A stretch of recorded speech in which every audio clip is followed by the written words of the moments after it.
When I was young, it was a while back, and perhaps when you were young, not going to say nothing about time, sass could get you a slap across the mouth. Yes? Perhaps it still does, if your mama's still alive. I do not know, but y'all can tell me, those of you whose mama's still nearby. But sass could get you in trouble, as I learned from time to time. I also learned the importance of the phrase, "you have the right to remain silent," and over time I learned to cultivate the ability to be quiet when it behooved me. Because when you have the right answer to snap back at somebody who can slap back, it's really tempting to use it, isn't it? Well, Jesus heading on up the road to what is now Lebanon, a long way from home, at the end of this gospel. And he appears to be in full sass mode. He'd already gotten himself good and annoyed by the Pharisees requesting that he continue to teach the Mosaic law by which you wash your hands before you eat food. Were you aware that was a law in the Bible? It's also a good idea if you try not to get sick. And it was one of those things that could make you physically and morally impure if you didn't do it, right? Wash your hands, then you eat. It's a sign of respect for your body, for your host, for everybody else. All the rest of it's part of the laws of God. And Jesus was in full sass mode, as I said, with the Pharisees, who went around insisting on this sort of thing all the time. Now, the way the Pharisees are written in the Bible, they tend to be quite annoying. They're always the stick in the mud, never have a sense of humor type of people, who always want people to follow stupid laws that don't make any sense. That's not really quite the way they were, and it's not really the way they were in this passage either. Their ideas tend to be good ones, except they don't seem to push it far enough, and that seems to be what Jesus found so frustrating about them. He knew perfectly well that there were very good ideas, morally and health-wise, to clean yourself before you ate food. But he also wanted to push their buttons, and so he did. And he said, as you heard just now, it's not what you take in that defiles you. It might make you sick. It might make you fat. It might make you unhealthy. Don't cheer for that. But it's not going to make you bad. Like you're a bad person because all you do is eat pork chops. You might not be a healthy person, but don't make it necessarily bad. I mean, nowadays we're all of like, is eating pigs bad for the world? Maybe pigs are bad, maybe we shouldn't type of thing. But I need a little more convincing, just a wee bit more before I'm ready to make that leap. Anyhow, Jesus knew perfectly well that washing before you ate could keep you well, and that the food you took in did not defile you. He even makes a sick joke about food to mouth to stomach to sewer, in case you were missing the point that was on his mind. What he said is what comes out of the mouth, what comes out of the heart of people who are full of evil and wickedness is what defiles human beings. And he really, really hoped that the Pharisees would get the point. Of course, going back to the sass idea, if you're in full sass mode and talking back to people in ways that are designed to push their buttons, they're unlikely to agree with you anytime soon, even if you're right. I teach my students this all the time when they're trying to learn how to make convincing arguments. Remember, one student was desperate. She was 17, nearly going on 25, but she wanted to talk her parents into buying her a cell phone, smartphone, right? And she came up with all kind of sassy reasons why she should have a smartphone. And I said, young lady, I didn't say it that way, that sounded kind of mean, but I told her name. I said, do you think that's going to work on these people? She says, well, it ought to. I'm like, yeah, it ought to, but do you think it will? She looked at me and she said, no. So I said, why don't we find a different way to ask what you want, to get what you want? Find what they want, and figure out how what you want and what they want are going in the same direction, and try to tone it down when you ask. She thought about it, unwillingly admitted that the old man might know something today, gave it a try, Came back a week later, showed me the phone. It wasn't the best phone, but it wasn't the worst one either. I said, "Did you try it?" She said, "Yeah, I tried it." She mumbled and said, "Yeah, I tried it," as it just did. And she got what she wanted, right? And that was good.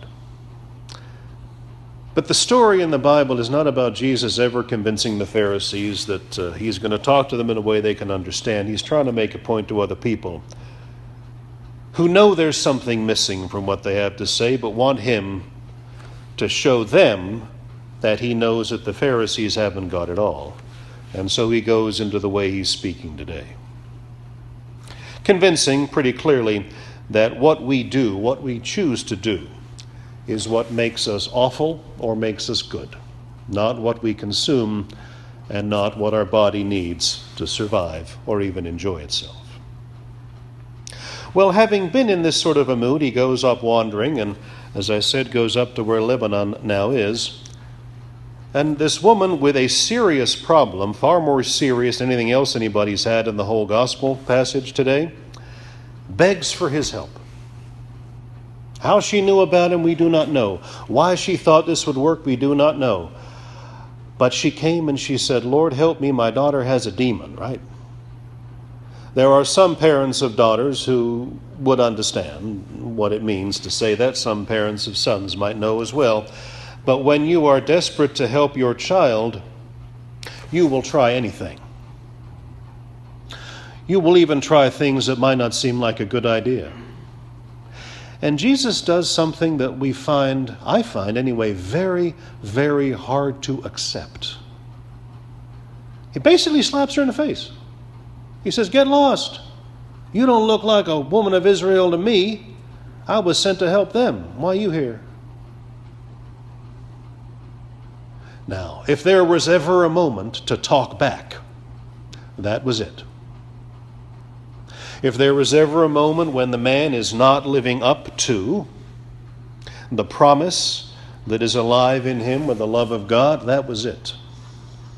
Now, we could all dress it up and say, "He just testing her, see if she mean it." But the woman already had a problem, and she made it very clear to him what it was. So in my book, she doesn't have anything left to prove about her need for his help. What she's got to do,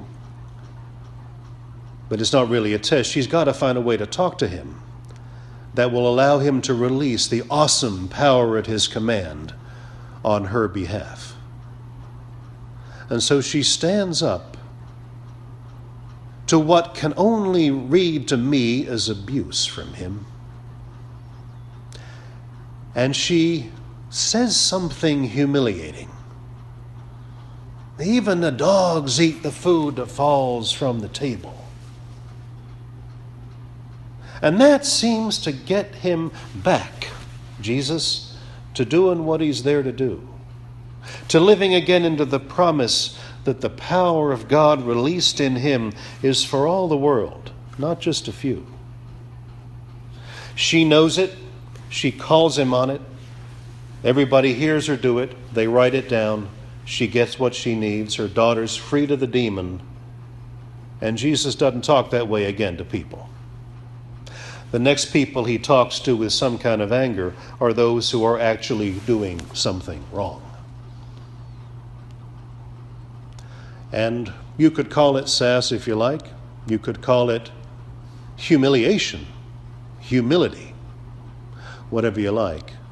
But the woman from the region of Tyre and Sidon found a way to speak to incredible power in ways that released that power on her behalf, even when that power seemed not to want to do it. And that should inspire us. That no matter how far down we've gone or how bad the problem is, when we've found what we know can solve it, don't stop asking. Find a better way to ask, yes. Find more reasons to make those who have the power release it, yes indeed. But never give up. Never stop hoping.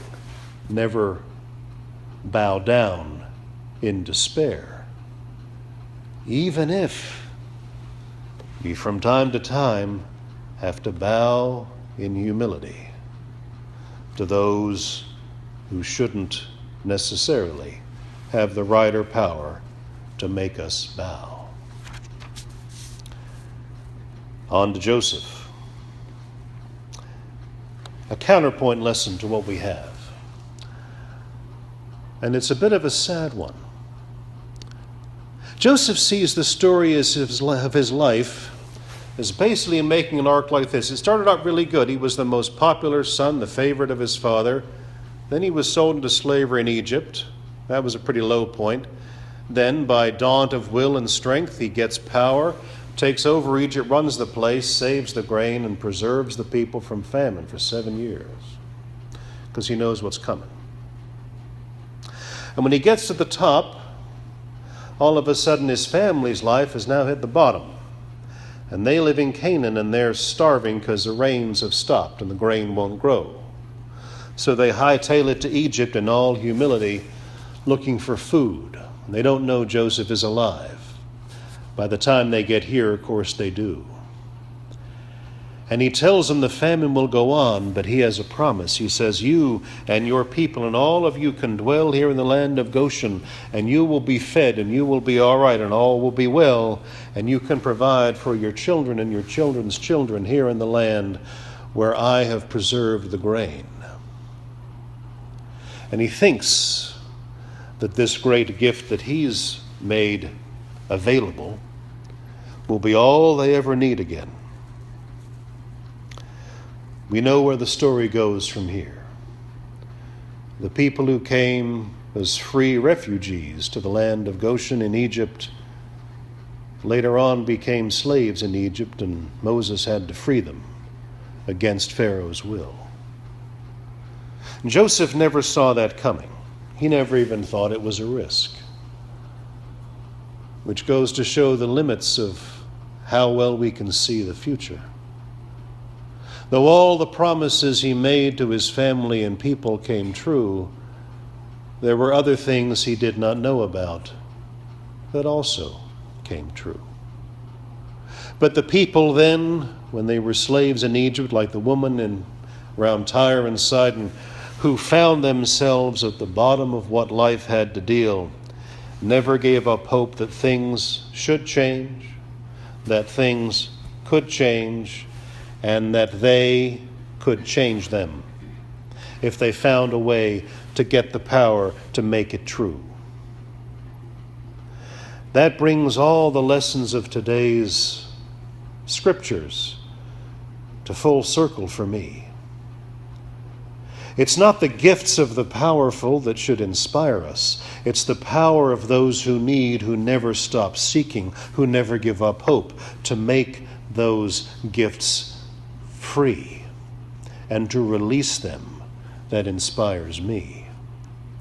What we need most, I think, is to always speak from the depths of our need to the heights of the power of God or whoever has the power to release those needs. Never give up hope that things should change. Never give up hope that things can change. And never give up the hope that we can do what we can, alone and together, to make that change come true. May that gospel bless us today and all the days of our lives. Amen.